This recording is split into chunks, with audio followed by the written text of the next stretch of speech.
À l'occasion du Salon des vacances de Bruxelles cette année, nous avons rencontré Patrick Scaglia qui nous parle de la Côte d'Azur. Alors c'est vrai que la Côte d'Azur est une destination internationalement connue. On a un accès facilité par l'aéroport international, par un réseau ferroviaire qui est bien développé. Par contre, on l'entend très souvent parler de la Côte d'Azur sur son aspect clinquant, le luxe, les beaux hôtels. Il n'y a pas que cela.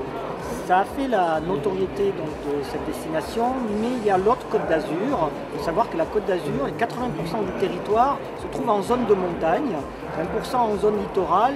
Ces 20%, on a 120 km de côte, 40 km de plage, pas mal de caps qu'on peut visiter. Et sur l'aspect nature également, sur laquelle on essaye de mettre l'accent à présent, c'est la distance qui sépare la mer de la montagne. C'est ce qui fait la particularité de la Côte d'Azur, c'est cette région qu'on trouve et cette connotation qu'on trouve nulle part ailleurs. Donc ce mélange mer-montagne, et notamment aussi avec un aspect climat qui a fait sa forte notoriété. On a 7 vallées qui conduisent à un parc national, le parc national du Mercantour, qui fait partie d'un de nos 9 parcs nationaux français. On a également d'autres parcs naturels de proximité. On avait à proximité sur l'ouest le parc de l'Estérel, également sur la Côte d'Azur. On a également des villages perchés qui sont en bord de mer.